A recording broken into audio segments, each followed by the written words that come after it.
কিন্তু বাইরে তো গার্ডরা রয়েছে, তাছাড়া বৃষ্টি। তাহলে তুমি তোমার রুমের বারান্দায় এসো, আমি রোডের পাশে দাঁড়িয়ে আছি। আজ দূর থেকেই তোমাকে একটুখানি দেখেই চলে যাব, পরের বার না হয় কাছাকাছি সে একটু ছুঁয়ে দেবো। ওর কথায় খানিকটা লজ্জা পেল পরশ। মেয়েটা লাজুকতা নিয়ে কুটি কুটি পায়ে বারান্দায় এসে দাঁড়ায়। এরই মধ্যে চোখ যায় দূরের ল্যাম্পপোস্টের কাছে দাঁড়িয়ে থাকা ভেজা কাপড়ে মাস্ক পরিহিত এক যুবকের নিকট। এই চোখ, এই মুখে শত মুখোশ থাকলেও এই মানুষটাকে চিনতে কখনো ভুল হয় না পরশের। খানিকটা মুচকি হাসল পরশ। এর মধ্যে তাকে হাত দিয়ে হাই জানিয়ে ইশারা করলো মুশফিক। আবারও হাসল পরশ। তন্মধ্যে লোকটা বৃষ্টিতে ভেজা এলোমেলো চুল, লালচে চোখ মুখ দৃষ্টিতে পড়তে আটকে ওঠে পরশ। বলল, নিজেরই কি অবস্থা করেছ? তোমাকে এক পলক দেখার লোভে এতটুকু অবস্থা তো সামান্যই। তুমিও না? কি আমি? পাগল। তোমার জন্য। এই, তুমি যাবে এখন? আর একটু দেখি। বৃষ্টিতে ভিজে নিজের অবস্থা খারাপ করেছো, এবার যাও প্লিজ। তারপরও বৃষ্টির ঝড় মাথায় নিয়ে দাঁড়িয়ে ছিল ছেলেটা। একটা সময় তাকে জোর করে পাঠিয়েছে পরশ।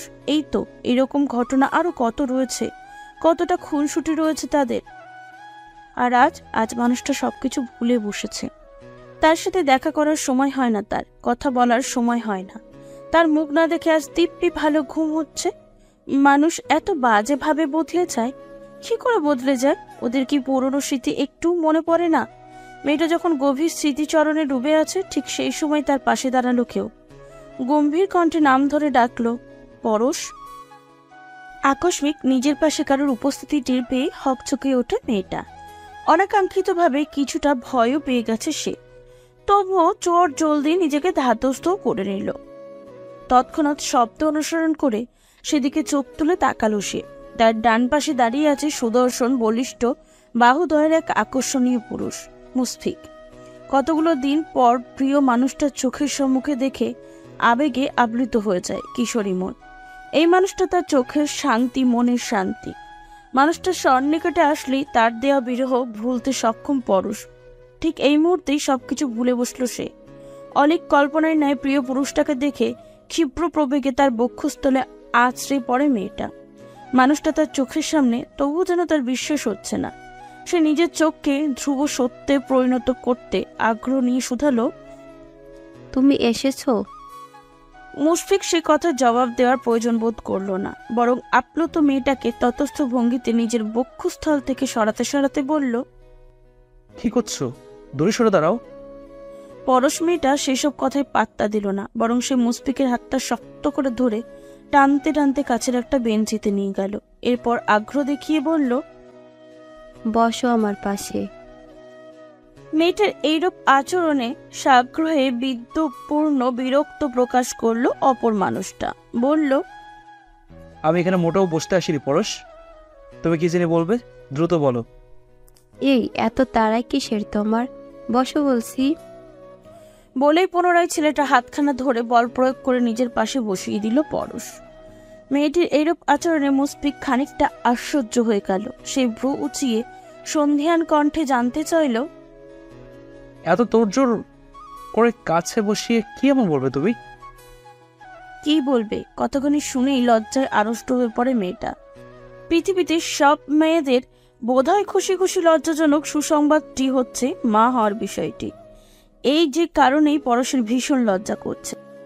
মানুষটার দিকে হুট করেই লজ্জায় তাকাতে পারছে না। এতক্ষণ মানুষটাকে নিজের সন্নিকটে পাওয়ার আগ্রহ দেখালো, এবার আশপাশ শুরু করেছে পরশ, যা দেখে মুশফিক অধৈর্য ভঙ্গিতে পুনরায় বলল, কি হলো? পরশ তৎক্ষণাৎ ওর একটি হাত নিজের ছোট্ট পেটের ওপর রেখে ফিসফিসিয়ে বলল, আপনার জন্য সুসংবাদ রয়েছে মিস্টার মুশফিক। এখানে কেউ আসে? কে আসছে?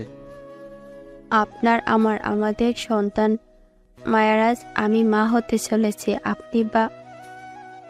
পরশের কথা শেষ হওয়ার আগেই মুশফিক চট করে উঠে দাঁড়ালো। বিদ্রুপ ভঙ্গিতে হাত তালি দিতে দিতে বলল, বাহ বাহ বাহ বাহ, কংগ্রেচুলেশনস মিস পরশ। তা আপনার সন্তানের বাবাকে? যা শুনে মাথায় যেন বাজ পড়ল মেয়েটার। এতক্ষণে লজ্জারাঙা হাসি হাসি মুখটা ধপ করে নিভে গেল। সে করুণ মুখে বলল, তুমি আমার সাথে মজা করছো মুশফিক? হাউ ফানি মিস পরশ, আপনি আমার সম্পর্কে বিয়েহীন হন না যে আমি আপনার সাথে অহেতুক মজা করব? হ্যাঁ, সত্যি করে বলুন, আপনার এই সন্তানের বাবাকে? মন্ত্রী বাড়ির অবিবাহিত মেয়েরা বুঝি এভাবেই মা হয়ে যা? আমি অবিবাহিত। তো কি বিয়ে হয়েছে আপনার? সবাই তো জানে আপনি অবিবাহিত। ছি ছি ছি, অবিবাহিত মেয়ে বিয়ে ছেড়ে ওসব? তা আপনার মন্ত্রী ভাই বোনের এসব খবর জানে? দেখো মুশফিক, মজা করো না তো, আমি কিন্তু খুব সিরিয়াস। চন্দ্র সূর্য যেমন ধ্রুব সত্য, তেমনি সত্য আমি তোমার বাচ্চার মা হতে চলেছি।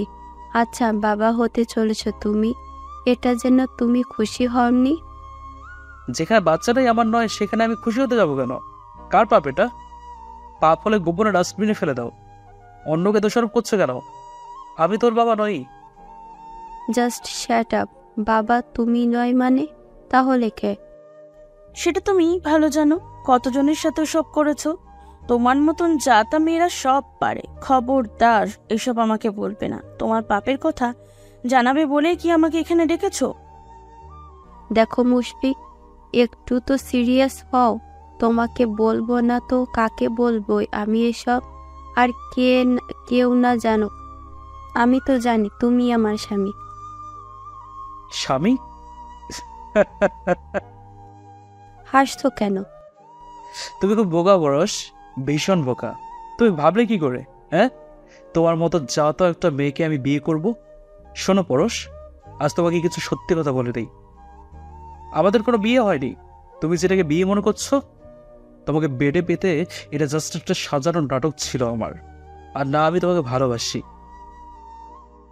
ভালোবাসার মানুষটার মুখের এই ধরনের কথা শুনে পায়ের তলের মাটি সরে গেল পরশ মেয়েটার। তার মাথা ঘুরছে, দিন দুনিয়া সবকিছু অন্ধকার লাগছে। কি বলছে মানুষটা? মাথাটা তার গেল নাকি? এই তো 6 মাস আগে কাজী অফিসে গিয়ে বিয়ে হয়েছে তাদের। ভালোবাসার মানুষটাকে একেবারে সারা জীবনের জন্য নিজের করে রাখতে দুজন ইসলামিক রীতিমতে বিয়ে করে নেয়, কবুল করে নেয় একে অপরকে। এই বিয়ে পিছনে আরও একটা যথার্থ কারণ রয়েছে। সম্পর্কের 1 বছর পর মুশফিক যখন দেশে আসে, কিছুদিন পরই তাদের সরাসরি প্রথম সাক্ষাৎ হয়। এরপর আরও কয়েকবার সাক্ষাতের কয়েক মাস যেতেই মুশফিক বেড শেয়ার করার জন্য পায়তারা করে পরশকে। ভালোবাসার রঙিন রঙে একজন আর একজনকে রাঙাবে বলে সুপ্ত কামানো বাসনাতে হারানোর আহ্বান জানান। ভালোবাসার মানুষটাকে গভীরভাবে আলিঙ্গন করে। তার ভালোবাসার স্নিগ্ধ পরশে নিজেকে রাঙানো ইচ্ছে সকলেরই হয়। পরে শুরু হয়েছে আবার অদ্ভুত এক ভয়ও হয়েছে। অবৈতনিক অবৈধভাবে এই আলিঙ্গন সুখকর নয় বলে তার বক্ষস্থলে মানুষটার জন্য রয়েছে এক স্বচ্ছ সৌরূপন ভালোবাসা। এই ভালোবাসার কোনো অপবিত্রতার ছাপ নেই, নেই কোনো দাগ। এই পবিত্র ভালোবাসাকে অপবিত্র করার সাহস মেয়েটার হয়নি। মানুষটা এখন যাই হোক, তার প্রেমিক রূপক মানুষটাকে সে স্বামী হিসাবে কাছে পেতে চায়। তাই সে নিজের ভালোবাসার মানুষটাকে কাছে পেতে চেয়েছে বৈধ একটি স্বীকৃতি। স্পষ্ট জানিয়ে দেয়, আমাদের বিয়ে ছাড়া এসব আমাদের দিয়ে সম্ভব নয়। এরপর মুশফিক শতবার চেষ্টা করেও মেয়েটাকে নিজের আয়ত্তে আনতে পারেনি। তাই একসময় সিদ্ধান্ত হয় আমরা বিয়ে করব। ছোট্ট পরশ বিয়েতে একা একা মত দিতে চায়নি। চেয়েছে দুই পরিবার ও আত্মীয় স্বজন সবাইকে নিয়ে তাদের বিয়ে হোক। তাকে বিগড়ে দিল মুশফিক। ভালোবাসা হারানোর ভয় ঢুকিয়ে দিল মনে। বলল, দুই পরিবার যদি না মানে আমাদের ভালোবাসা, তাহলে কি হবে ভাবছো পরশ? ওরা তোমাকে অন্য জায়গায় বিয়ে দিয়ে দেবে। এরপর এ জীবনে তোমাকে আর আমার পাওয়া হবে না। না না, আমি তোমাকে নিয়ে কোনো রিস্ক নিতে চাই না। তার চেয়ে বরং আমরা দুজন পালিয়ে বিয়ে করে রাখবো। পরবর্তীতে যখন ফ্যামিলি জানবে, আমাদের সম্পর্ক না মানতে চাইলেও আলাদা করা সম্ভব হবে না, কারণ আমরা তখন থাকবো বিবাহিত। কিন্তু আমার তো ইচ্ছা সবাইকে নিয়ে বেশ ধুমধাম করে তোমাকে বিয়ে করব। এভাবে একা একা পালিয়ে বিয়ে করাটা ঠিক হবে? যা পাগলি, বিয়ে আমাদের ধুমধাম করেই হবে। আবার আমি আছি না, তোমার কোনো ইচ্ছে আমি অপূর্ণ রাখবো না। এখন শুধু ইসলামিক রীতিমতো আমাদের সম্পর্কটা বৈধ হোক, আমাদের সম্পর্কটা ভালো হোক। এটা তুমি চাও না পড়শি পাখি? মানুষটির যুক্তি ভালোবাসার কাছে বরাবরই ফিকে ছিল পরশ। এরপর আর সেও অমত করতে পারেনি। ওর কথা বেশ মনে ধরে যায়। এর কিছুদিন পরে কোথাও একটা কাজী অফিসে নিয়ে যায় পরশকে। যেহেতু পরশের বয়স এখনো 18 পূর্ণ হয়নি, তাই কাবিন করেনি, শুধু বিয়ে হয়েছে। বিয়েতে মেয়ে পক্ষ হিসেবে সাক্ষী ছিল পরশের প্রাণপ্রিয় দুই বান্ধবী রাহি ও টুম্পা। ছেলেপক্ষ হিসাবে ছিল মুশফিকের দুজন বন্ধু। এদের নিয়েই বিয়েটা শর্টকাটে সম্পন্ন হয় তাদের।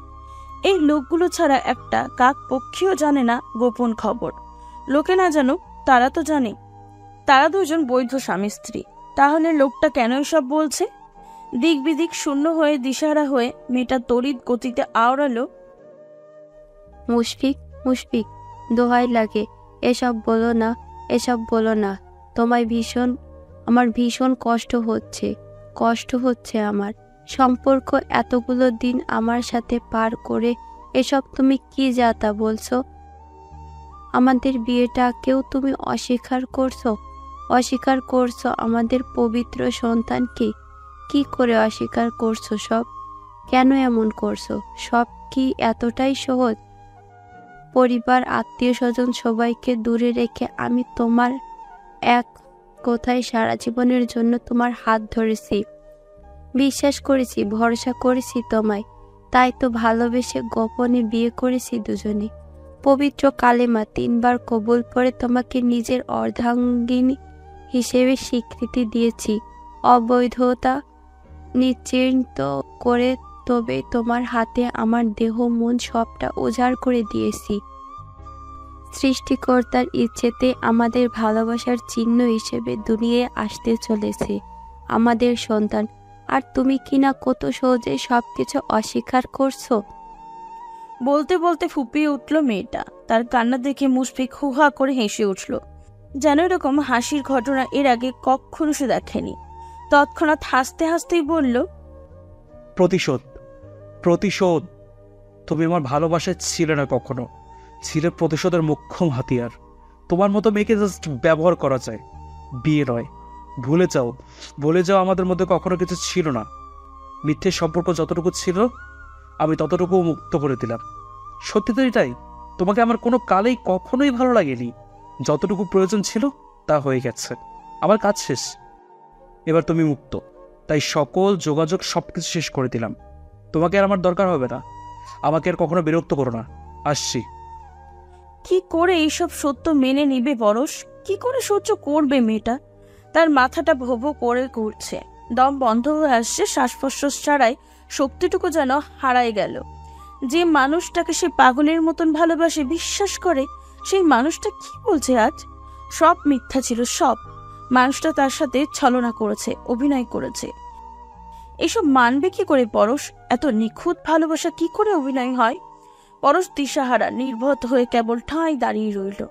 তার দিকে একবার বিজয়ের হাসি দিয়ে হেলতে দুলতে যাওয়ার জন্য উদ্যত হলো মুশফিক। সেদিকে তাকিয়ে পরশ আনমনেই বলে উঠল, আমায় ভালোবাসবে না জেনেও ভালোবাসা শিখাইছিলে কেন? মুশফিক শুনেও শুনল না সব। তার বড় ভালো লাগছে। এবার আসল খেলা হবে। সায়ন চৌধুরীর পরিবার তছনছ করে দেওয়ার সময় এসেছে। সে হাসি হাসি মুখে সিটি বাজাতে বাজাতে দূরে পার্কে করা বাইকের কাছে যাচ্ছে। সেখানে বাইক নিয়ে দাঁড়িয়ে অপেক্ষা করছে ওর বন্ধু তন্ময়। চোখের সামনে ভালোবাসার মানুষটাকে চলে যেতে দেখে যেন হুঁশ ফিরে মেয়েটার। তবে তার মাথায় কিচ্ছুটি কাজ করছে না। শুধু এতটুকু বিশ্বাস, তার কোথাও কিচ্ছু হয়নি, সবকিছু ঠিকঠাক। ওইসব কেবল একটা খারাপ স্বপ্ন। তার মাথায় কিলবিল করছে কিছু ভোঁতা শব্দ। কেউ যেন বারবার অলৌকিকভাবে বলছে, মুশফিক চলে যাচ্ছে, তোর সন্তানের বাবা চলে যাচ্ছে, তাকে আটকা পরশ, তাকে আটকা। পরশ সেই কথা অনুযায়ী দৌড়ে পিছন থেকে মুশফিকের হাত ধরে ফেলল। চটজলদি ওর পায়ের কাছে বসে বলল, আমার ছাইরা যায়ও না। তুমি ছাইরা গেলে আমার দুঃখ লাগে, বুকের ভিতর ভাঙ্গা যায়। তুমি ছাড়া আমিতে থাকতে পারবো না। তুমি তো ভালো করেই জানো আমি কতটা অগোছালো, কতটা কাঁদুনি। তাই দোহাই লাগে, পায়ে পড়ি তোমার, ছাইরা তুমি যাইও না আমারে। শুধু একবার থাইকা দেখাও ভরসা দিয়ে আমার হাতটা ধরে বলো, চিন্তা নেই, আমি আছি তোমার সাথে। আমি কথা দিলাম, তোমারে পাইতে আমি লইরা যামু সবার বিরুদ্ধে গিয়ে। শিক্ষা নিমু তোমারে ভালো রাখার সমস্ত কৌশল, ঢাল হমু তোমার, যাতে দুঃখ তোমায় ছোঁয়ার আগে আমায় সামনে দাঁড়ায়। বিধাতার কাছে যাইয়া নিমু তোমারে, সারাদিন রাত জয়পা সব গোছাইয়া দিমু নিজের দু হাতে, সাজাই দিমু চড়ুই পাখির ছোট্ট সংসারটা। মুহূর্তে ভুইলা যামু আমার সব অসুখ বিসুখ দুঃখ যাতনা। জানোই তো মনটা যখন ভালো থাকে তখন শরীরে অসুখ আসান করতে পারে না। আর তুমি তো আমার মনের অসুখ, তাই এই অসুখ ছাড়াইতে তোমারে লাগবে। তুমি একবার হাত ধরলে আমি সব ভুলা যামু। দোহাই লাগে, আমারে ছাইরা যায়ও না। কত অসহায়, কত হৃদয় বিদারক শোনালো সে কথা। তার এই হৃদয় নিংড়ানো অনুভূতি পায়ে ঠেলে মানুষটা ঠিক দিব্যি চলে যায়। তাকে আটকাতে না পেরে হাত পা ছুঁড়ে হাউমাউ করে কেঁদে উঠল পরশ। ঠিক সেই সময় এসে তাকে আঁকলে নিল সায়ন চৌধুরী। বোনকে বুকে তুলে নিয়ে ভরসা দিয়ে বলল, যে ছেড়ে যেতে চায় তাকে যেতে দাও, মায়া দিয়ে আর বেঁধে রেখো না, নরবরে শিকড় উপড়ে ফেলো, ধরে রেখো না। চারপাশে শূন্যতা দেখতে পাওয়া মেয়েটা হঠাৎ নিজ ভাইকে দেখে চাপটে ধরল ভাইকে, ভুলে গেল সকল ভয়ডর। এই মুহূর্তে এই মানুষটাই তার আপন, ভীষণ আপন। সায়ন চৌধুরী স্নেহময়ী হাত আগলে নিল বুকে। তার বুকটা ছিঁড়ে যাচ্ছে যন্ত্রণায়। এতক্ষণে দূরে দাঁড়িয়ে বোনের কত চাওয়া, কত আকুলতা, ভালোবাসা হারানোর বিরহ দেখেছে নিজ চোখে। মুশফিক চলে আসার আগেই সে এখানে এসেছে। গাড়ি দূরে রেখে মাস্ক পরে ছদ্মবেশে বোনকে পাহারা দিয়েছে, জানোয়ারটার সাথে কথা বলার সুযোগ করে দিয়েছে। সে আগেই অনুমান করে রেখেছে আজ সকল সত্যের মুখোমুখি হবে তার বোন, তাই অনিচ্ছা সত্ত্বেও এই সুযোগ সে দিয়েছে। নয়তো সে যদি এখানে এসে পরশকে নিয়ে যেত, বোনের চরম সত্যিটা জানা হতো না। আজ জীবন মনে হতো মানুষটা তার জন্য ঠিক ছিল। সারা জীবন একটা ভুল ভাবটা থেকেই যেত। যখন বোনটা কেঁদেছে, সেও দূরে দাঁড়িয়ে কেঁদেছে। শেষবারের মেয়েটার চিৎকার করা কান্না সহ্য করা গেল না। দ্রুত এসে আগলে নিল বোনকে। এই ফুলগুলোর গায়ে তার একটা টোকাও দেয়নি, অথচ এই ফুলকে কত বাজেভাবে আঘাত করলো কেউ। সায়ন চৌধুরী ইচ্ছা করছে এক্ষুনি ওই জানোয়ারটার কলিজা ছিঁড়ে মনের খায়েশ মিটিয়ে টুকরো টুকরো করতে। তবু বহু কষ্টে নিজেকে শান্ত করে স্থির রইল সায়ন চৌধুরী। ওকে পরেও দেখা যাবে, আগে তার বোনটাকে শান্ত করা উচিত। ভাইকে দেখে এতক্ষণের আটকে থাকা চোখের জলগুলো বিরতিহীনভাবে ঝরছে। সায়ন চৌধুরী তাকে কাঁদতে দিল, মাথায় হাত বুলিয়ে দিয়ে পুনরায় বলল, জোর করে যে কারোর সাথে টিকে থাকা যায়, তবে তার মনের বিরুদ্ধে গিয়ে ভালোবাসা পাওয়া যায় না। ভালোবাসাটা হচ্ছে অন্তরের টান, এটা জোর করে পাওয়ার জিনিস নয়। যারা যেতে চায় তাদের যেতে দাও। আসলে ওই মানুষটা তোমার নয়, যে তোমার, সে এমনিতেই শত প্রতিকূলতা ডিঙিয়েও থেকে যাবে, ছেড়ে যাবে না। চট করে মাথা তুলে তাকালো পরশ, ভাঙা কণ্ঠে বলল, তুমি ঠিক বলছো ভাই, তুমি ঠিক বলছো। এরপর দূরে থাকা মুশফিকের দিকে তাকিয়ে বলল, চলে যদি যেতে চাইছো, সইলা যেতেই পারো, চলে যাও তুমি, আমি আর তোমায় ধরে রাখবো না। বেশি কষ্ট হলে 21 দিনে না হয় কষ্ট পাবো। সময় ফুরালে দুঃখ কষ্ট আস্তে আস্তে ফুরিয়ে বিলীন হয়ে যায়। জানো তো, মানুষ বেশি দিন কষ্টের কথা ভেবে কষ্ট পেতে পারে না। হ্যাঁ মানছি, তোমায় ভুলতে পারবো না, কারণ তোমার ভালোবাসাটা অভিনয় হলেও আমার ভালোবাসাটা মিথ্যা ছিল না। কিন্তু বিশ্বাস করো, তোমাকে না পাওয়ার কষ্টটা আর থাকবে না। একটা সময় তুমি আমায় কোথাও থাকবে না, এমনকি আফসোসও না। তোমাকে আমি আমার আফসোসেও রাখবো না। বলতে বলতে ওর থেকে মুখ ফিরিয়ে নিল পরশ। পুনরায় গুটিসুটি মেরে আবারও ভাইয়ের বুকে আশ্রয় নিল সে। তার কথাগুলো মুশফিকের কর্ণকুরে ঠিকই পৌঁছালো কিনা কে জানে। এই মুহূর্তে সায়ন চৌধুরীকে এখানে দেখে ভয়ে ভয়ে তার কলিজা কাঁপছে, কপালে বিন্দু বিন্দু ঘাম জমেছে। দিশাহারা হয়ে ততস্ত্র বেগে ছুটে বাইকে বসে পড়ল। ও বসতেই তন্ময় হাওয়ার বেগে বাইক টান দিল। সেদিকে বাজপাখির তীক্ষ্ণ দৃষ্টির ন্যায় তাকিয়ে রইল সায়ন চৌধুরী, যেন পরবর্তীতে এরাই তার শিকার। যানজট কোলাহল মুক্ত নিরিবিলি একটি প্রাকৃতিক পরিবেশ, মৃদু মৃদু দক্ষিণা হাওয়া, মন ভালো করার মতন একটি প্রাকৃতিক পরিবেশ। বোনকে এক হাতে বুকের সাথে জড়িয়ে নদীর পাশে দুর্বা ঘাসের উপর বসে আছে সায়ন চৌধুরী। পরশ এখনো মৃদু মৃদু ফোপাচ্ছে। ভাঙাচোরা বোনকে শক্ত হাতে আঁকড়ে ধরে আছে সায়ন চৌধুরী। তার চোখ দুটো টলমলে ঝাপসা, চক্ষুদ্বয়ে উদ্ভটের টাইপ লাল, মুখভঙ্গিমা অস্বাভাবিক রকমের গম্ভীর। ঘাসের উপর অবহেলায় ফেলে রাখা মুঠোফোন। দূরে গাড়ি নিয়ে দাঁড়িয়ে আছে আশিক, সৈকত ও তার দলবল সহ আরো অনেকে। কত মানুষ, তাও কোথাও কোনো শব্দ নেই। সবাই যেন আজ নির্বিকার, বাক্যহারা। ভুতুরে শুনশান নীরবতা কাটিয়ে হঠাৎ করে সায়ন চৌধুরীর মুঠোফোনটা শব্দ করছে। বারবার কল করছে কেউ। রিংটংয়ের শব্দটা আজ বড় অসহ্য লাগছে সায়ন চৌধুরীর কাছে। অনিচ্ছা থাকা সত্ত্বেও মুঠোফোন তুলে নিল সে। কল করেছে রাত্রিপিয়া, তার মনোহরণী বউ। নামটা দেখেই দমে গেল সে। আজ আর তারা দেখালো না ছেলেটা। আস্তে ধীরে কল রিসিভ করলো। উপাস থেকে মেয়ের অধৈর্য কণ্ঠ ভেসে আসলো। নেতা সাহেব। বইয়ের ডাকে আম্ভরিক পরিণীত স্বরূপ ছোট্ট করে সাড়া দিল সায়ন চৌধুরী। আজ আর মায়া করে আহ্লাদ দেখে বলল না বলো বউ বা এই জাতীয় কিছু।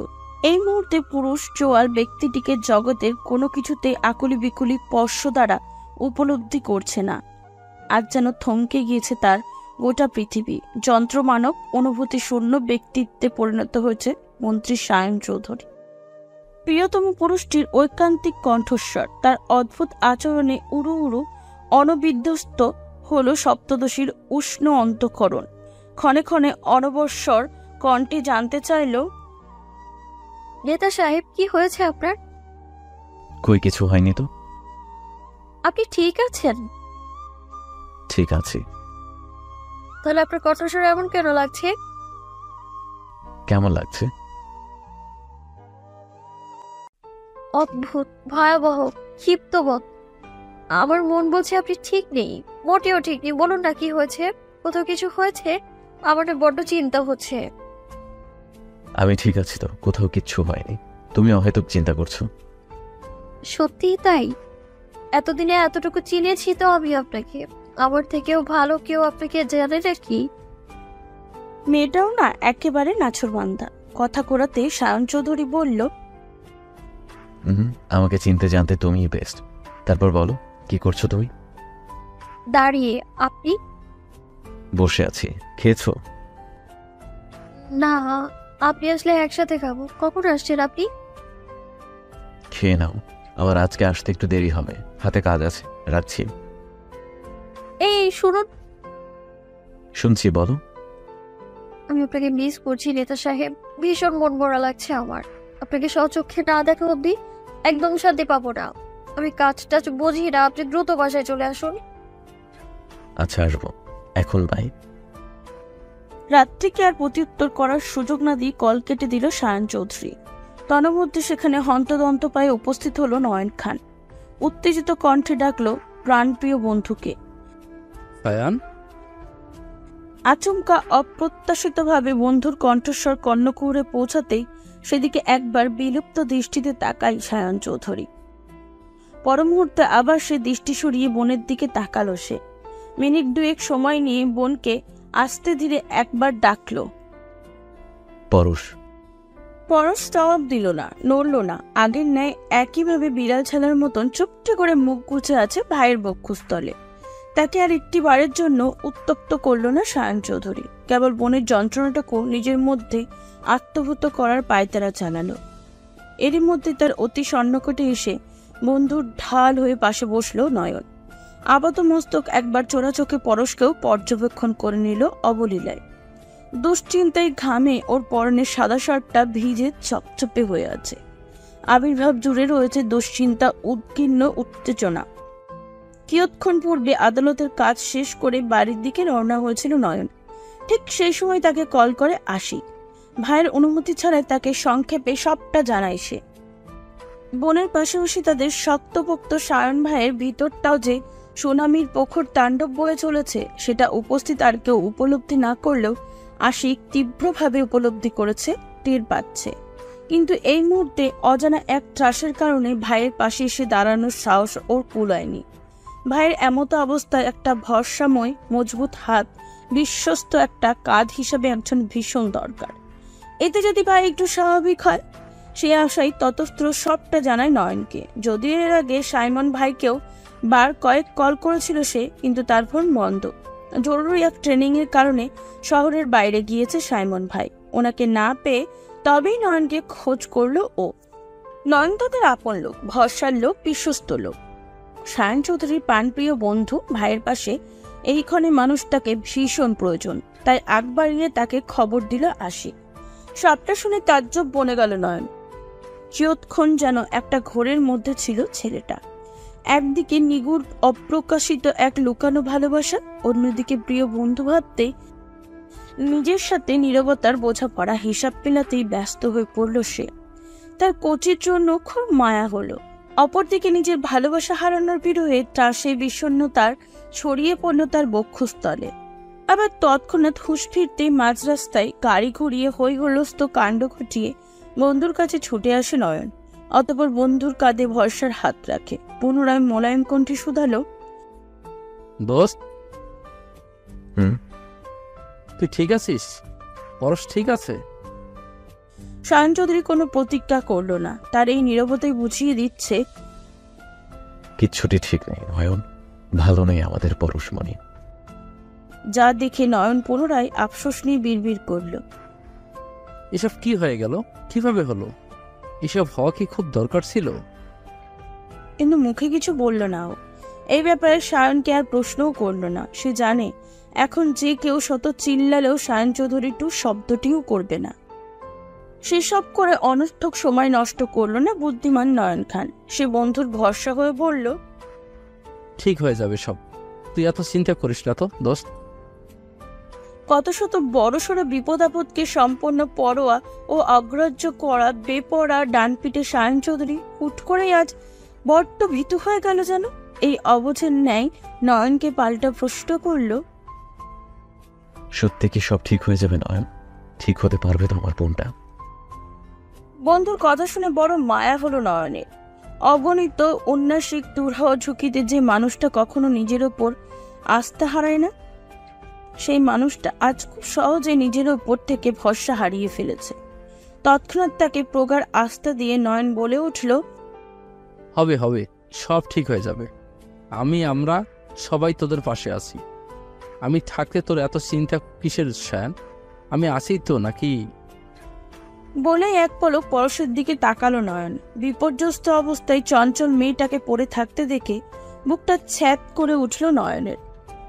এতক্ষণ তার একপাক্ষিক প্রেমিক হৃদয়ের মেয়েটার প্রতি চাপা একটা ক্রোধ ছিল, কিন্তু এখন প্রেয়সীর ফোলা ফোলা লালচে চোখ, অসহায়ত্ব মুখ দেখে প্রেমিক হৃদয়ের সুপ্ত ক্রোধ হাওয়ায় মিশে গেল নিমেষেই। তার ব্যথায় ব্যথিত হলো হৃদয়। ভালোবাসা হারানোর বিরহ যন্ত্রণা কতটা যে ভারী এতদিনে মেয়েটাকে একপাক্ষিক ভালোবেসে একটু হলেও তা বোঝে, অনুভব করেছে নয়ন। সেখানে ছোট্ট পরশ বাজেভাবে প্রতারিত হয়েছে প্রিয় মানুষটির থেকে। রে, ছোট্ট মেয়েটার না জানি কতটা মর্ম যন্ত্রণাময় আরতি বয়েছে বক্ষস্থলে। তার পুরুষ হৃদয়ে হুট করে সুপ্ত একটি ইচ্ছে জাগল। মন চাচ্ছে এক ছুটে গিয়ে মেয়েটাকে নিজের বুকে লুটিয়ে নিতে। তারপর তার মায়াবী চোখ দুটোর সকল অশ্রু মুছে দিতে ইচ্ছা করছে।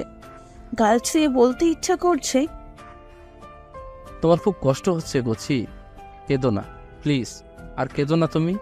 তোমাকে ভালোবাসার জন্য আমি আছি তো। একটিবার আমায় ভরসা করো, বিশ্বাস করো, তোমার সকল দুঃখগুলো একদিন সুখে পরিণত করব আমি। শোনো, হাত বাড়াও, শক্ত করে ধরো আমার হাত। আমি তোমার ব্যথা নিরাময়ের দীর্ঘমেয়াদী ওষুধ হতে চাই। জগতের সকল ইচ্ছা কি আর আমাদের পূর্ণ হয়? হয় না তো। এই মুহূর্তে তীব্র ইচ্ছাটুকু আর পূর্ণ হলো না নয়নের। সায়ন চৌধুরীর কাছ থেকে তার বোনকে ছুঁয়ে দেওয়ার সাহস হলো না নয়নের।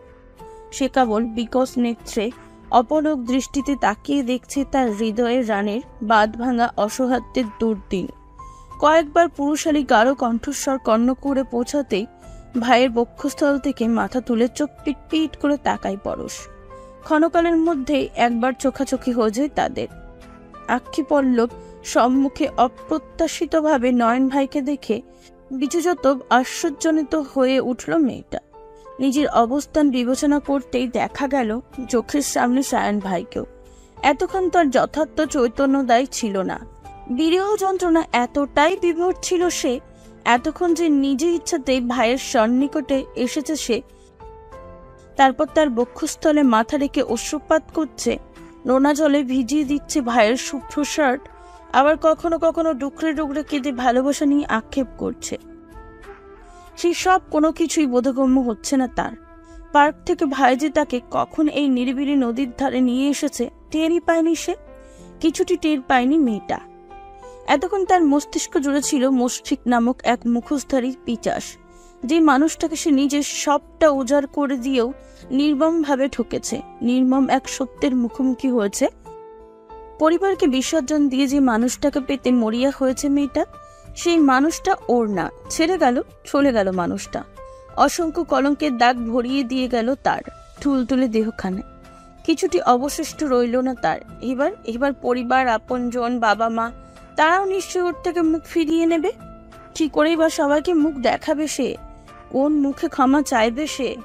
যে বাবা মা ভাই বোন তাকে আদর, ভালোবাসা, স্নেহ, মমতায় এতগুলো দিন লালন পালন করেছে, বিশ্বাস করেছে, ভরসা করেছে, তার সকল চাওয়া পাওয়া হাসি মুখে পূরণ করেছে, বিনিময়ে সে কিনা তাদের প্রত্যেকে বিশ্রীভাবে ঠকালো। মুহূর্তেই জাগ্রত হলো ছোট্ট মেয়েটার এতদিনের ডুবন্ত বিবেক বুদ্ধি। তাদের এতদিনের গড়া মান সম্মান ধূলিসাৎ হতে চলেছে।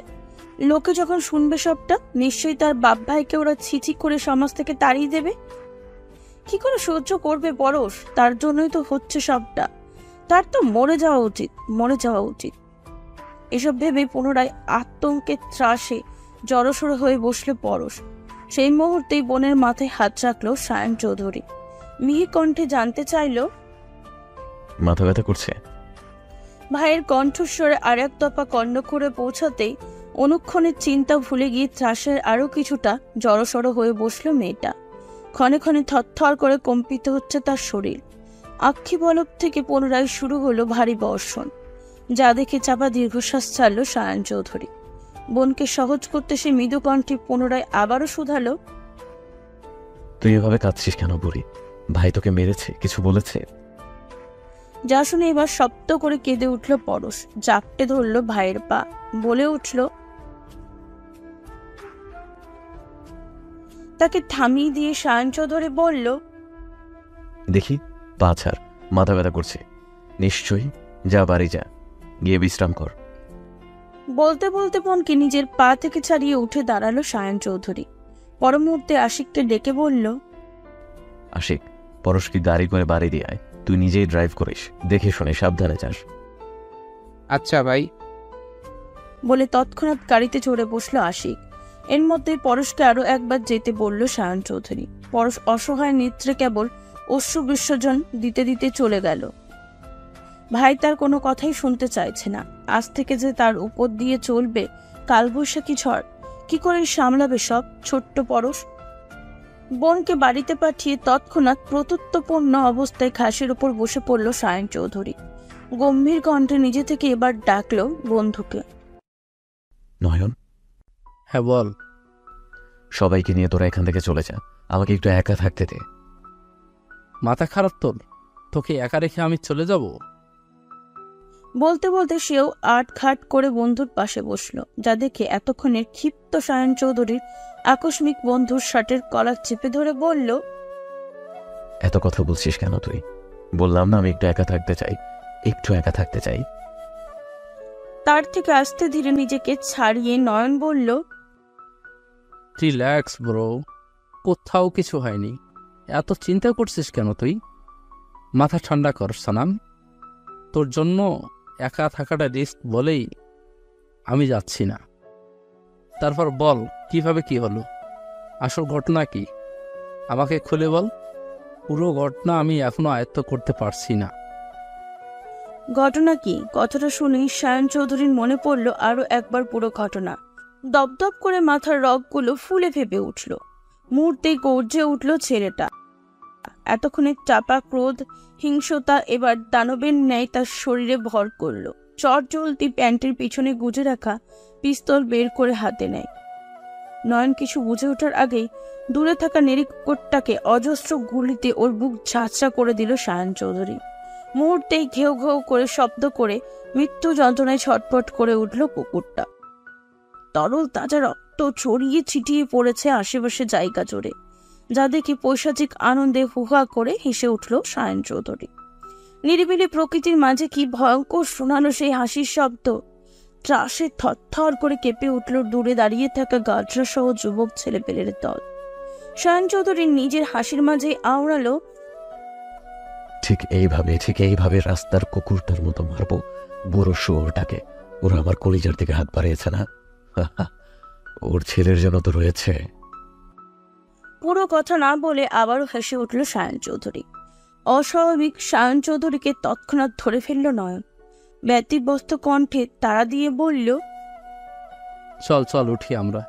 সায়ান, এখান থেকে এখন আমাদের যেতে হবে ভাই। পার্টি ক্লাবে যাই, সেখানে বসে বাকি কথা শুনি।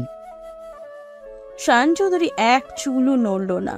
ওর কথায় ভাবান্তরও হলো না তার মধ্যে।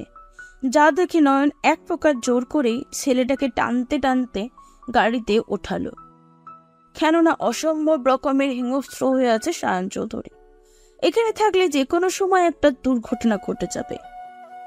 রাজনীতির পথে গায়ের জোরের থেকে বুদ্ধির জোরটা বেশি ধারালো।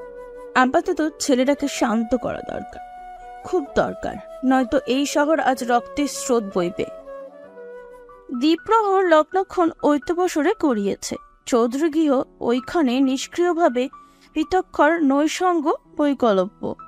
কোথাও কোনো আহ্বান নেই, সারা শব্দ নেই, এ যেন কোনো এক নির্জন আভাস। এরকম থাকার মোক্ষম একটি কারণও রয়েছে। গৃহের পুরুষ সদস্যগণের মধ্যে কেবল সালাম চৌধুরী ও রাহান চৌধুরী দুই ভাই সবে নিজেদের কর্মস্থল থেকে ফিরেছেন। ওনারা দুই ভাই সাফ হয়ে কক্ষে বিশ্রাম করছেন। তাদের সেবায় অব্যাহত রয়েছে বাড়ির দুই গিন্নি। সায়ন চৌধুরী ও পরশ এখনো বহির্ভাগ থেকে গৃহে ফেরেননি। ফেরেনি ভার্সিটি থেকে পায়েল মেয়েটাও। বাকি মেয়ে সদস্যগণের মধ্যে কেবল বাড়িতে রাত্রিপা ও তানহা। ওরা দুজন নিজেদের কক্ষে, তাই এই সময়টা সবাই সবার মতন চুপচাপ নিজ কর্মে লিপ্ত। কিয়ৎক্ষণ পর গৃহের এই অদৃশ্য নীরবতাকে ডিঙিয়ে শিক্ষা প্রতিষ্ঠান থেকে ফিরল পায়েল। এসে ফ্রেশ হয়ে নিল ও। পর মুহূর্তে কোনো এক দরকারি কাজে খোঁজ করলো ছোট বোন পরশকে। বোন কলেজ থেকে ফিরল কিনা দেখার জন্য তস্ত্র পায়ে তার কক্ষে প্রবেশ করলো পায়েল। কক্ষ ফাঁকা, কোথাও কেউ নেই। তার মানে মেয়েটা এখনো ফেরেনি। পায়েল কাঙ্ক্ষিত মানুষটাকে না পেয়ে হতাশ হলো। অবলীলায় একবার ঘড়িতে সময় দেখে নিল। এখন সময় 2:30। এখনই হয়তো পরশ ফিরবে। তাই আর নিজের রুমে না গিয়ে পরশের রুমেই বসে অপেক্ষা করতে লাগলো বোনের। তন্মধ্যে একবার অহেতুক পুরো কক্ষটার চোখ বোলালো পায়েল। বোনের রুমটা অনেকটাই আগোছালো লাগছে আজ। কাজের খালা বা অন্য কেউ বোধহয় আজ এই রুমে আসেনি। আসলে এরকমটা থাকতো না। পায়েল স্বভাবত বেশ গোছালো ধরনের মেয়ে। কোনো কিছু আগোছালো এলোমেলো অপরিচ্ছন্ন তার চক্ষু কাটা। তার সবকিছুই পরিপাটি, ছকছকে, তকতকে জিনিস প্রয়োজন। কৃত ও আর হয়তো বসে না থেকে নিজের বোনের রুমটা গোছগাছের জন্য কাজ শুরু করলো। বিছানা আলমারি গুছিয়ে বুকলিস্টের বইগুলো ঝাড়মোছা করতে করতে হঠাৎ করে অনাকাঙ্ক্ষিতভাবে বইয়ের ভাঁজ থেকে বেরিয়ে আসলো কিছু প্যাকিং করা মেডিকেলের কাগজপত্র। মেডিকেলের ফাইল দেখে আগ্রহ বাড়ল ওর। কিসের কাগজ এখানে, কার এগুলো? সেসব দেখার জন্য প্যাকিং বাক্স খুলে রিপোর্টগুলো বের করতেই তার হাত পায়ে মৃদু কম্পন শুরু হলো। আরে, এগুলো তো কারণ প্রেগনেন্সি টেস্টের রিপোর্ট। তাহলে এগুলো পরশের রুমে কেন? অজানা সংখ্যা ভীতগ্রস্ত নয়নে মেয়েটা কাপা কাপা হাতে ছিঁড়ে ফেললো পুরো প্যাকেট। মুহূর্তেই উন্মুক্ত হয়ে আসলো এতদিনে আড়ালে রাখা কিছু সত্য। রিপোর্টের পেশেন্টের স্থানে আরোহে আঞ্জুম পরশ নামখানা দেখেই পায়েলের মাথা চক্কর দিল। মাথা যেন ভো ভো করে ঘুরছে। তাদের অবিবাহিত ছোট্ট বোনটা মা হতে চলেছে। হোয়াট? তার বোন মানে পরশ, তাদের পরশ প্রেগনেন্ট? কিন্তু এটা কি করে সম্ভব? নিজের চোখের ভুল ভ্রম ভেবে মেয়েটা মুহূর্তেই উৎকীর্ণ কণ্ঠে ডাকলো রাত্রিপ্রিয়াকে। রাত্রি, এই রাত্রি, কোথায় তুই? জলদি এদিকে আয় তো। কক্ষ জুড়ে দোনামোনা ধ্যানগ্রস্ত অবস্থায় পায়চারি করছে রাত্রিপিয়া। সেই সময় সায়ন চৌধুরীর সাথে মুঠোফোনের আলাপের পর থেকেই মেয়েটার মস্তিষ্কে সবটা জুড়ে বিচরণ তার নেতা সাহেবের। একসাথে পাল্লা দিয়ে অন্তঃস্থানে বেড়েছে ছটপটানি, অস্থিরতা। মানুষটা যে স্বাভাবিক নেই, কিছু একটা হয়েছে তার, সেটা সে তৎক্ষণাৎ ভালোভাবেই উপলব্ধি করতে পেরেছে। কি হয়েছে লোকটার? উনি কি পরশের ব্যাপারটা সবটা জেনে গেছে, নাকি রাজনৈতিক কোনো ঝামেলা? এককভাবে নানা বিধি ভাবনার কারণ হিসাবে নিজের সাথে মত বিনিময় তথা বোঝাপড়া করতে চাইছে রাত্রিপিয়া। আজ করতে চাইছে যথাযথ মানুষটার প্রবহন। এরই মধ্যে তাকে ক্রমাগত বিরক্তিহীনভাবে ডাকছে পায়েল।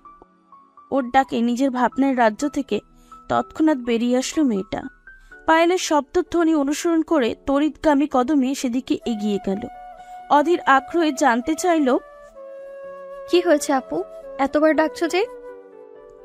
পায়েল অবিন্যস্ত তড়িৎ কম্পিত হাতে রাত্রিপিয়ার দিকে বাড়িয়ে দেয় অকল্পীয় কিছু রিপোর্ট। এরপর আবেগকম্পিত কণ্ঠে শুধালো, দেখ তো, আমি যা দেখছি তুইও কি তাই দেখছিস? রাত্রিপিয়া কিছু বুঝতে না পারার ভঙ্গিতে জিজ্ঞাসা করলো, কি এগুলো, কি দেখবো? তোর হাতেই তো আছে, দেখে নে। পরমুহূর্তে আগ্রহ নিয়ে কাগজগুলোর দিকে দৃষ্টি রাখতেই রাত্রিপিয়ার মুখভঙ্গি পাল্টে গেল। আবির্ভাব জুড়ে নামলো ঘন আধার। বক্ষস্থল থেকে চিরে বেরিয়ে আসলো পৃথু দীর্ঘশ্বাস। নিঃসার হয়ে কেবল দাঁড়িয়ে রইল সে। মেয়েটা চুপচাপ দাঁড়িয়ে থাকতে দেখে তাকে তাড়া দিয়ে পায়েল বলল, কি হলো তোর? কিছু বলছিস না যে? কি বলবো? মেয়েটা নির্বোধের মতন পাল্টা প্রশ্ন শুনে বিরক্ত হলো পায়েল। বলল, কিছু দেখছিস? হ্যাঁ। তার মানে এটা সত্যি? আমি ভুল নয়? হ্যাঁ সত্যি।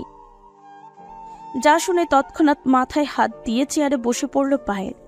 বিস্ময়করতা নিয়ে জানতে চাইল, তুই আগে থেকে জানতি? কিছুদিন আগে শুনতে পেয়েছি। কিন্তু এটা কি করে সম্ভব রাত্রি? আমাদের পরশ। মুখবাক্য অসম্পূর্ণ রেখেই তাকে থামিয়ে দিল রাত্রিপিয়া। সতর্ক চোখে একবার আশপাশ পর্যবেক্ষণ করে হাতের রিপোর্টটা সাবধানতা অবলম্বন করে লুকিয়ে ফেলল। বলল, আস্তে কথা বলো আপু, কেউ শুনে ফেলবে তো। ফাঁকা ঠোক গিল পায়েল। অকতি নিরাধারা স্বরধ্বনিতে জানতে চাইল, ভাইয়া জানে এসব? জানে। তোরা সবাই তো দেখছি সবকিছু জানো, শুধুমাত্র আমিই কিছু জানি না। এইসব কি করে কি হলো আমি তো বুঝতে পারছি না রাত্রি। আপু, তুমি যেমনটা ভাবছো ব্যাপারটা মোটেও তেমন নয়। এই বিষয়টা বড্ড জটিল। আমি সায়ন ভাই ছাড়া এখনো বাসার কেউ এইসব টের পায়নি। আর পরশ সেও এইসব কতিপাওকে কিচ্ছুটি বলতে বারণ করেছে। কিছুক্ষণ পূর্বেই বড় আপার জোরালো তেজস্বী আহ্বান শুনে হুড়মুড়িয়ে ছুটে আসে তানহা। তার মুখভঙ্গিমা বেশ হাসি হাসি। বড় আপাকে দেখে চঞ্চল মেয়েটা হাস্যজল ভঙ্গিতে জানতে চাইল, তুমি কখন ফিরলে আপা? মুহূর্তেই ক্ষিপ্ত হয়ে উঠল পায়েল। এতক্ষণে দুঃসংবাদে পরিণত হয়েছে ক্রোধের। সে তানহাকে অহেতুক ধমক দিয়ে বলল, তোকে বলতে হবে। আপার থেকে অনাদিত ধমক খেয়ে এতক্ষণের হাসি মুখটা চুপসে গেল ছোট্ট কিশোরী মেয়েটার। বড় আপা তাকে ভীষণ স্নেহ করে, ভালোবাসে। অনাকাঙ্ক্ষিতভাবে আপার ধমকটি মানতে পারল না মেয়েটা। সে তৎক্ষণাৎ মুখমণ্ডল আধার করে জানতে চাইল, আমার সাথে এভাবে কথা বলছো কেন বড় আপা? আমি কি করেছি? যা শুনে পায়েল মেয়েটা আগের ন্যায় কর্কশ ধ্বনিতে শুধালো, কানের কাছে এসে এত বকবক করছিস কেন তুই? তোকে আমি ডেকেছি। উঠান বড়দের কথার মাঝে ড্যাং ড্যাং করে চলে আসো। আজকাল দেখছি সামান্য ভদ্রতাটুকুও তোমার মধ্যে নেই। আপার রুষ্ট কথা শুনে এবার মাথা নিচু করেই কেঁদে ফেলল তানহা। সে কি এমন করেছে যার জন্য আপা তাকে এভাবে বকছে? যা দেখে চট জলদি মেয়েটাকে কাছে টেনে নেয় রাত্রিপিয়া।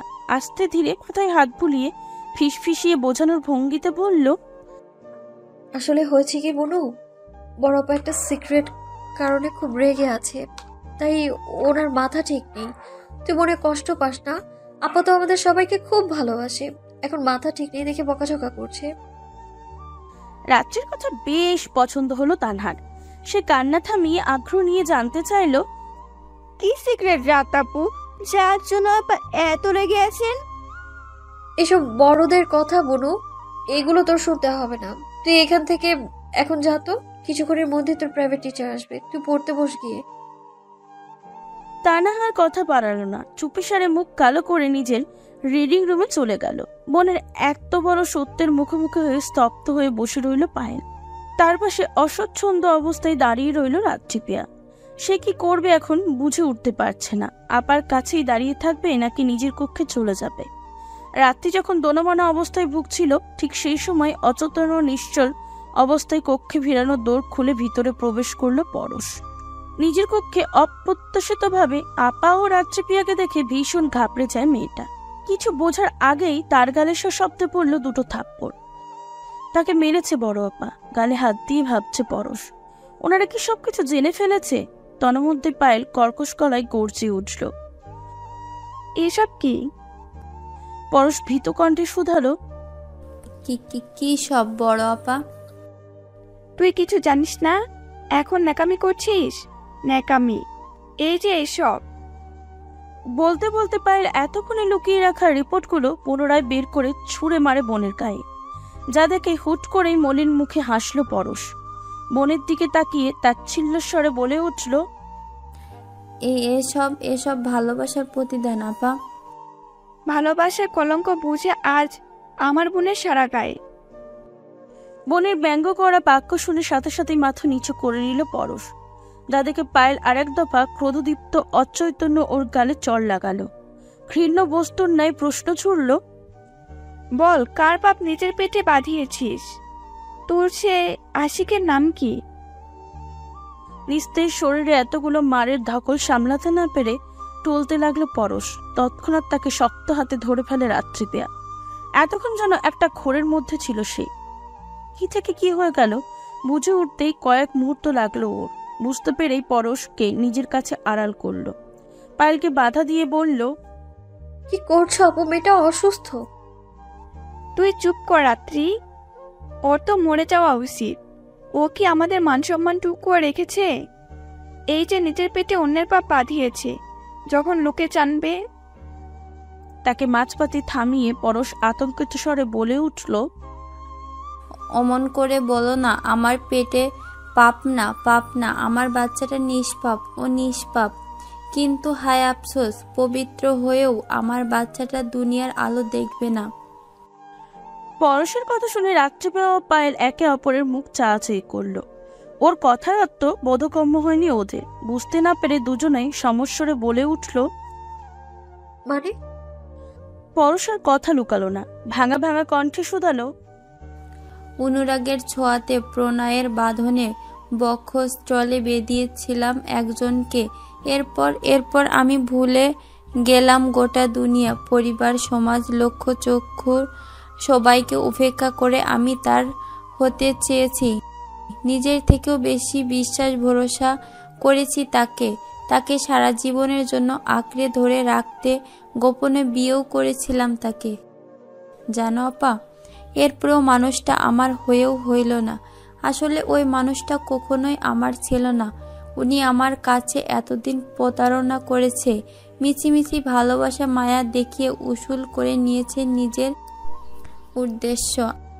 আপা, উনি আমাকে ধোঁকা দিয়েছে, খুব বিশ্রীভাবে আমাকে ঠকিয়েছে, এতটাই বাজেভাবে আমাকে ভেঙে চুরে দিয়েছে যে আমার অবশিষ্ট আর কিছুই রইল না। এই আমি ভাঙাচোরা মানুষটার সারা অঙ্গে এখন কলঙ্কের দাগ। যন্ত্রণায় আমার যে দম বন্ধ হয়ে আসছে আপা। এই দেখো, আমার শ্বাস আটকে আসছে, মনে হচ্ছে মৃত্যুরা আমার হাতছানি দিয়ে বারবার ডাকছে। কথা বলতে বলতেই অস্থির হয়ে ঘন ঘন শ্বাস নিচ্ছে পরশ। সম্মুখে বোনের এমন মর্মান্তিক দৃশ্য দেখে কেঁদে উঠল ওরা দুজন। বোনের কষ্ট দেখে নিজের এতক্ষণের সকল রাগ ক্ষোভ ভুলে গেল পায়েল। দ্রুত বোনকে নিজের বক্ষস্থলে আঁকলে নেয়। কান্নারত অবস্থায় বোনের মাথায় হাত রেখে আফসোস নিয়ে শুধালো, এটা তুই কি করলি পরশ? কি করলি? কিভাবে এত বড় ভুল সিদ্ধান্ত নিলি তুই? এত বড় সিদ্ধান্ত নেওয়ার সময় কি আমাদের কথা একটিবারও তোর মনে পড়েনি? এখন এই বাচ্চাটার কি হবে? ওটা ফেলে দিব। আমার ভালোবাসার ঠাঁই ভাবে পাবে ডাস্টবিনে। তুমি প্লিজ আম্মুকে কিছু বলো না, ওরা জানলে আমাকে মেরেই ফেলবে। আমি বাঁচতে চাই আপা, বাঁচতে চাই। জড়ানো কণ্ঠে বিড়বিড় করতে করতে জ্ঞান হারালো পরশ। ওকে শক্তভাবে ধরে রাখলো পায়েল। এরই মধ্যে সেখানে উপস্থিত হলো তানিয়া চৌধুরী। অনাকাঙ্ক্ষিতভাবে ছোট মেয়েকে নিস্তেজ অবস্থায় পড়ে থাকতে দেখে চিৎকার করে কেঁদে উঠল মা। অস্থির চিত্তে মেয়ের গাল ছুঁয়ে বারবার জানতে চাইল, ও পরশ, তোর কি হয়েছে মা? ও পায়েল, আমার মেয়েটার কি হলো আমার মেয়েটার? ওনার চিৎকার কান্নাকাটির শব্দ শুনে হন্তদন্ত পায়ে ছুটে আসলো সালাম চৌধুরী, আনোয়ার চৌধুরী সহ বাড়ির সকলেই। বিপর্যস্ত অবস্থায় মেয়েটাকে নিস্তেজ রিক্ত শূন্যভাবে পড়ে থাকতে দেখে ভয় পেয়ে যায় সালাম চৌধুরী সহ সকলে। সবার চোখে মুখে একই প্রশ্ন, কি হয়েছে ওর? সালাম চৌধুরী আর এক মুহূর্ত সময় নষ্ট না করে কল করলো ওনাদের পারিবারিক ডক্টর শরীফুল ইসলামকে। বাকিরা সবাই পরশকে হাতে হাতে ধরে শুয়ে দিল বেডে। মুহূর্তে একটা জটলা বেঁধে গেল। রোকসানা চৌধুরী ও তানা বারংবার পানি ছিটিয়ে দিচ্ছে পরশের চোখে মুখে।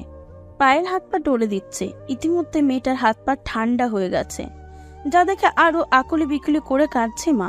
রাত্রিপিয়া কি করবে? উপায়ন্তর না পেয়ে ছুটে গেল নিজের কক্ষে। এখানে উপস্থিত সবাই থাকলেও সায়ন চৌধুরী অনুপস্থিত। তাকে সংবাদ দেওয়া খুব জরুরি।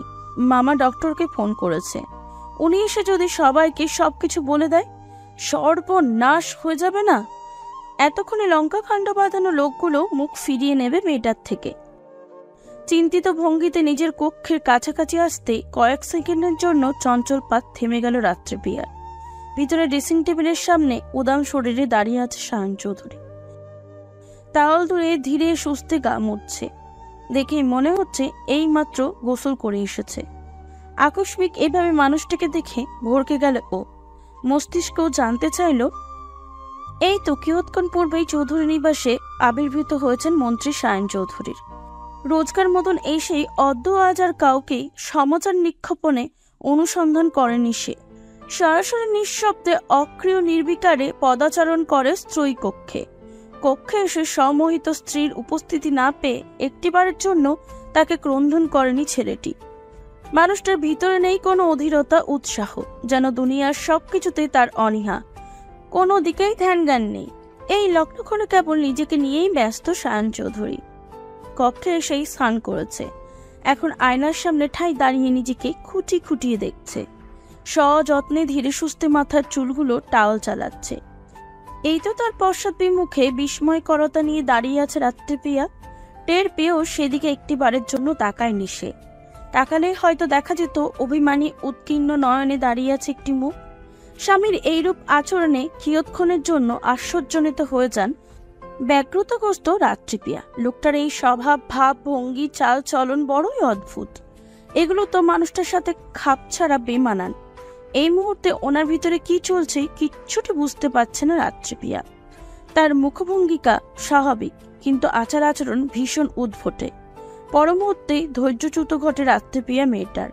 সে সায়ন চৌধুরীর সম্মুখে এগোতে এগোতে শুধালো, কখন আসলেন? একটু আগে। ওর দিকে না তাকিয়ে আয়নায় চোখ রেখে জবাব দিল সায়ন চৌধুরী। তৎক্ষণাৎ তথস্ত্র পায়ে স্বামীর মুখোমুখি এসে আয়নার সামনে দাঁড়ায় রাত্রিপিয়া। নিতা সাহেবের দিকে তাকায় তীক্ষ্ণ দৃষ্টিতে। এরপর ভ্রু উঁচিয়ে সন্ধিহান কণ্ঠে প্রশ্ন করল, আমায় কেন ডাকলেন না? তুমি ব্যস্ত ছিলে। আপনাকে বলেছে কেউ? বুঝেছি। আচ্ছা, বুঝলাম, ভালো কথা। তাহলে আপনি এখন এইখানে দাঁড়িয়ে কেন? সায়ন চৌধুরী এতক্ষণে মাথায় টাওয়াল চালানোর হাতখানা থামায়। গভীর দৃষ্টিতে তাকালো প্রিয়তমার মুখ পানে। এরপর ওর কথা বুঝেও না বোঝার ভঙ্গিতে জিজ্ঞাসা করল, তাহলে কই যাব আমি? স্বামীর এইরকম হিহানিমূলক আচরণ দেখে ধৈর্য শূন্য হয়ে পড়ে রাত্রিপিয়া। পর মুহূর্তে সন্ধিহান কণ্ঠে শুধালো, কি আশ্চর্য, আমাদের চিৎকার চেঁচামেচি, মামুনির কান্নার শব্দ আপনি কিছুটি শুনতে পাননি? শুনেছি তো। তাহলে আপনি ওখানে যাননি কেন? আশ্চর্য, আপনি জানেন না কি করবেন? না। পরশ জ্ঞান হারিয়েছে। ও। ছোট করে জবাব দিল সায়ন চৌধুরী, যেন এমনটা হওয়ার কথা। সে জানতো, এমন একটা ভাব করল। রাত্রিপ্রিয়া স্বামীর কাছ থেকে যথার্থ উত্তর না পেয়ে হতবাক, বাক্যহারা। এত বড় একটা খবর জানালো সে, অথচ মানুষটা তার কথা গায়ে মাখলো না। এই তো মানুষটা এখন কায়দা করে নিজের চুলগুলো পরিপাটি করছে চিরুনি চালিয়ে। স্বামীর হাবভাব কিছুক্ষণ সূক্ষ্ম দৃষ্টিতে পর্যবেক্ষণ করে নিল রাত্রিপ্রিয়া। এর মধ্যে নিজেকেও যথাযথ স্বাভাবিক করলো। কোমল কণ্ঠে জানতে চাইল, নেতা সাহেব, কি হয়েছে আপনার? কোথাও কিছু হয়নি তো, তুমি কিছু বলবে? স্বাভাবিকভাবে ওর দিকে তাকিয়ে জবাব দিল সায়ন চৌধুরী। যা শুনে পুনরায় আবার উত্তেজিত হয়ে পড়ল রাত্রি। জানালো, মামা ডক্টরকে কল দিয়েছে, ডক্টর আঙ্কেল আসছে বাড়িতে। তাহলে তো ভালোই হয়েছে। এতটুকুতে তুমি এত হাইপার হয়ে আছো কেন? হব না? উনি যদি এসে সবাইকে সবটা বলে দেয় তখন কি হবে? এটাকে নিজের মধ্যে সারা জীবন লুকিয়ে রাখার মতো কোনো জিনিস রাত্রিপ্রিয়া, একসময় তোরা জানবেই, তাই না? তবুও। তাকে থামিয়ে সায়ন চৌধুরী শান্ত কণ্ঠে মেয়েটাকে বোঝানোর ভঙ্গিতে বলল, বিষয়টি পরিবারের থেকে এখন যত লুকিয়ে রাখতে হবে ততটাই বাইরের লোকদের জানার সম্ভাবনা থাকবে। এর থেকে বরং ওরাই জানুক। যত দ্রুত জানবে সমস্যা ততটাই কমবে। তাছাড়া পরশ ওদের মেয়ে, বাবা মায়ের সন্তানের ভালো মন্দ জানার অধিকার সবার আগে। এই মুহূর্তে ডক্টর আসাটা খুব প্রয়োজন রাত। কেননা তুমি আমি গিয়ে যদি হুট করে ওদের এমন একটা খবর দেই, ওরা কিন্তু উল্টা আমাদের উপর রিয়াক্ট করবে, বিশ্বাস করতে চাইবে না। শত হোক বাবা মা তো।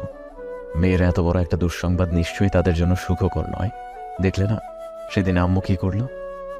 এবার ডক্টর আসুক, উনি জানাক সবটা। ওনার কথা নিশ্চয়ই আর অবিশ্বাস করবে না ওরা। রাত্রিপ্রিয়া মনোযোগ দিয়ে শুনল তার নেতা সাহেবের কথা, বুঝল। তবু ঝড়ের পূর্বাভাস অনুমান করে চিন্তিত ভঙ্গিতে বলল, মামা মামি এসব যখন শুনবে ওনাদের কি অবস্থা হবে ভাবছেন আপনি? এটুকু তো হবেই, বাকিটা আমি সামলে নেব, তুমি এত চিন্তা করো না। হঠাৎ করেই তার মনে হলো সেই সময়ে বলা পরশের কথা। তাই সে সব বুঝেও অবুঝের মতো নেতা সাহেবকে বলল, একটা কথা বলি। বলো। আগের ন্যায় শান্তভাবেই অনুমতি দিল সায়ন চৌধুরী। অনুমতি পেয়ে রাত্রি মিনমিনি কণ্ঠে শুধালো, এসব না হলে হয় না? আপনি একটু অন্যভাবে চিন্তা করে দেখুন না। পরশ চাচ্ছিল চুপিসারে বাচ্চাটা নষ্ট করে দিবে, তাহলে এসব তো আর কেউ নালেও চলবে। আপনি মাঝপথে তাকে থামিয়ে দিল সায়ন চৌধুরী। শান্ত চোখে সুপ্ত হেসে বলল, সবকিছুকে এতটাই সহজ রাত্রিপ্রিয়া। আমরা সবকিছু যতটা সহজ মনে করি দুনিয়া ততটাও সহজ না, আবার কঠিনও না। তাছাড়া নিষ্পাপ বাচ্চাটার বা কি দোষ? ও তো কোনো পাপ করেনি। তাহলে ও কেন বাবা মা কিংবা আমাদের ভুলের শাস্তি হিসেবে পৃথিবীর আলো দেখা থেকে বঞ্চিত হবে? ওকে কেন সবাই মিলে খুন করবো আমরা? একটা মাসুম ফুল নষ্ট করার মতো পাপ আমি করতে পারবো না রাত। ওই নিষ্পাপ প্রাণটা আমি কেড়ে নিয়ে আমরা আমাদের আত্মার সাথে কেউ সুস্থিতে বাঁচতে পারবো না। আমি আমার বোনটার ভালো করতে গিয়ে সারা জীবনের জন্য ওর চোখে খুনি হয়ে থাকতে পারবো না। আমি পারবো না ওর বাচ্চার খুনি হতে। এখন পরশ আমাদের ভয়ে ভয়ে এরকমটা বললেও একসময় ঠিকই মেয়েটা আমাদের দোষারোপ করবে। তার থেকে বরং ওই নিষ্পাপ প্রাণটা বেঁচে থাক। জানি ওর এই পৃথিবীতে আসতে হলে অনেক বাধা বিপত্তি কাটিয়ে আসতে হবে, তবুও ও আসুক। আমি আমার বোনের পাশে আছি, থাকবো। তবুও সেও একটা শাস্তি পাবে। নিজ ইচ্ছাতে ভুল যখন সে করেছে, ভুলের মাসুল তো একটু দিতেই হবে, তাই না? প্রিয়তম স্বামীর সূক্ষ্ম চিন্তা ভাবনা, তার বিচক্ষণ কথাবার্তা শুনে মুগ্ধ হয়ে গেল রাত্রিপ্রিয়া। তৎক্ষণাৎ হাততালি দিয়ে উঠল মেয়েটা। মাথা থেকে বেরিয়ে গেল এতক্ষণের সমস্ত দুশ্চিন্তা। আনমনা হয়ে মেয়েটা মোহিত কণ্ঠে তৎক্ষণাৎ বলে উঠল, বাহ বাহ, গ্রেট নেতা সাহেব, গ্রেট। আপনি অনন্য, মহান। আপনি আপনার মতো নিপুণ, অদ্ভুত সুন্দর চিন্তা ভাবনা এই যুগে কজন আর আছে? আপনাকে যত দেখি তত বেশি মুগ্ধ হই আমি। আর কিভাবে আপনি আমায় মুগ্ধ করবেন বলেন তো? যেখানে কিছু একটা হলেই শাস্তি হিসেবে অকালে ঝরে যায় কত শত নিষ্পাপ প্রাণ। এটা পাপ জেনে বুঝে আমরা সবাই এই খুনের পক্ষই নেই। আর আপনি অসাধারণ। এই দেখুন, আমিও কিন্তু এভাবে কখনো ভাবিনি। বইয়ের বাচ্চামো তার কথার ধরন দেখে কত শত চিন্তা ভাবনার মাঝেও অল্প স্বল্প হাসলো সায়ন চৌধুরী। সেই হাসির দিকে কেবল অপলক দৃষ্টিতে তাকিয়ে রইল রাত্রে পিয়া। অস্থির চিন্তাগ্রস্ত অবস্থায় ড্রয়িং রুমে বারংবার পায়চারি করছে সালাম চৌধুরী। মাঝে মধ্যে হাত ঘড়িতে সময় দেখছে, ডক্টর এখনো এসে পৌঁছায়নি। ছোট কন্যার চিন্তায় শক্তপোক্ত মধ্যবয়স্ক লোকটার ললাটে জমেছে আজ বিন্দু বিন্দু ঘাম। শত হোক বাবার পিত্ত মমতা সুলভ মন, না চাইতেও কত শত বাজে চিন্তা মাথায় এসে যায়। হঠাৎ করে কি হলো মেয়েটার? ও এইভাবে জ্ঞান হারালো কেন? কত শত চিন্তা। এছাড়াও বেশ কিছুদিন যাবৎ মেয়েটার শরীরটাও বড্ড অবনতি। খাওয়া দাওয়া মন নেই, সারাক্ষণ মনমরা থাকে। কিছু জিজ্ঞাসা করলেও সেভাবে বলে না। এর মাঝে ডাক্তার দেখাবে বলেও নানাবিধ ঝামেলার কারণে এই বিষয়টা আর সেভাবে আমলে নেওয়া হয়নি। ডক্টরের প্রতি মেয়েটার আগ্রহ দেখায়নি, বারবার কি যেন এড়িয়ে গিয়েছে। আচ্ছা, বাচ্চা মেয়েটার কঠিন কোনো অসুখ হয়নি তো? এই সমস্ত নানাবিধি উদ্ভট চিন্তা এসে ভর করেছে সালাম চৌধুরীর চিত্তে। পরক্ষণে নিজের ভাবটার মাঝেই নিজেই ছিছি, এসব কি ভাবছি আমি বলেই আটকে উঠল বাবা। অস্থিরতা কমাতে আরো একবার কল করলো ডক্টর শরীফুল ইসলামকে, কিন্তু লোকটা কল রিসিভ করলো না। ডক্টর শরীফুল ইসলাম ওনার বাল্যকালের বন্ধু, খুব ভালো সম্পর্ক তাদের। এছাড়াও ডক্টর শরীফুল ইসলাম শহরের বেশ নামি দামি ডক্টর। উনি আসলেই হয়তো সঠিক কারণ জানা যাবে। আগ্রহ নিয়ে অপেক্ষা করছে সালাম চৌধুরী। এর মাঝে আরো একবার ওনাকে কল করলো বাবা। এবার ফোন রিসিভ করলো শরীফুল ইসলাম। তৎক্ষণাৎ তাকে ধমকে উঠল সালাম চৌধুরী, বলল, কলটা রিসিভ করতে এতক্ষণ লাগে তোর? কত দূর আসলি? রিল্যাক্স সালাম, আমি তোর বাসার কাছাকাছি এসে গেছি। এই তো দেখ নিচে আমি, তাই ভাবলাম ফোনে নয় সামনাসামনিই কথা বলি। আচ্ছা দাঁড়াও, আমি নিচে আসছি। বলে কল কেটে দিল সালাম চৌধুরী। ডক্টরকে আনতে হন্তদন্ত পায়ে নিচে চলে গেল। লচনে পানির ছোটার স্পর্শ পেয়ে পিট পিটিয়ে চোখে তাকায় পরশ। এতক্ষণের অচৈতন্য অবস্থা থেকে বেরিয়ে এসে আকস্মিক তার কাছে সবকিছু অদ্ভুত ঠেকল। তার কি হয়েছে? নিজের পাশে এত মানুষ কেন? মা, চাচি, বোনেরাও বা কাঁদছে কেন? সে কি মরে টেরে গেছে নাকি? পরিবারে এলাহি কাণ্ড দেখে কয়েক সেকেন্ডের জন্য এসব আজগুবি চিন্তাভাবনা মগজে হানা দিল তার। ধীরে ধীরে মস্তিষ্ক সচল হলো। মনে পড়ে যায় সে তো তখন জ্ঞান হারিয়েছিল। মেয়েকে চোখ খুলতে দেখে তৎক্ষণাৎ তাকে জড়িয়ে ধরল তানিয়া চৌধুরী ও রোকসানা চৌধুরী। দুজনেই সমস্বরে জিজ্ঞাসা করলো, তোর কি হয়েছিল মা? এখন কেমন লাগছে? পরশ কিছুই বলা বা বোঝার আগেই ডক্টর নিয়ে ভিতরে প্রবেশ করলো সালাম চৌধুরী। বাবার সঙ্গে ডক্টর আঙ্কেলকে দেখেই ভূত দেখার মতন চমকে উঠল পরশ। ভয়ে উত্তেজনা তার বুক ধুকপুক ধুকপুক করছে। সে নিজেকে বৃথা লুকাতে লুকাতে ভাঙা কণ্ঠে শুধালো, তোমরা ডক্টর আঙ্কেলকে যেতে বলো। আমি ডক্টর দেখাবো না। আর কিছু হয়নি। দৈবাত কন্যার ত্রাসিত এলোমেলো ধরনের কথা শুনে পুস্ফুরিত হয়ে উঠল কক্ষের সকলে।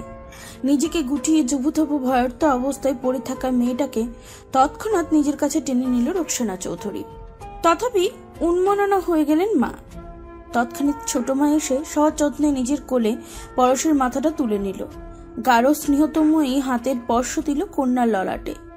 এরপর মেয়েকে আশ্বাস দিয়ে শুধালো, ও পরশ, তুই ভয় পাচ্ছিস মা? এত ভয় কিসের তোর সোনা? আমরা সবাই তোর পাশে আছি না? ডাক্তার সাহেব এসে তোকে শুধু একটু দেখবে, এই যা। উনি তোকে ব্যথা ট্যাথা কিচ্ছুটি দিবেন না। তার সাথে তাল মিলালো তানা বড়দের মতন অসুস্থ বোনের মাথার পাশে দাঁড়িয়ে বলল, হ্যাঁ, আম্মু ঠিক বলেছে। তুমি শুধু ভয় পাচ্ছ ছোট আপা। নিজ কন্যার সাথে একমত প্রকাশ করলো রায়হান চৌধুরী। উনি ততস্থ চরণে খাটের ওপাশ থেকে ভাতৃস্ফূর্তির সন্নিকটে এগিয়ে আসলো। অসুস্থ কন্যার মাথায় হাত রেখে কোমলভাবে বলল, তোমার কিছু হবে না মা, কিছু হবে না, সব ঠিক হয়ে যাবে। তুই খামোখা ভয় পাস না। আর কোনোভাবে কোনো উপায় কোনো কিছুই ঠিক করার নয় ছোট আব্বু। আমার যা সর্বনাশ হওয়ার তা অনেক আগেই হয়ে গেছে। আমি যে বেঁচে থেকেও আজ মৃত। শরীরে অসুখ না হয় ডক্টর আঙ্কেল সরিয়ে দেবে, কিন্তু আমার যে মনে অসুখ, এ অসুখ কি করে সরিয়ে দিবে ছোট আব্বু?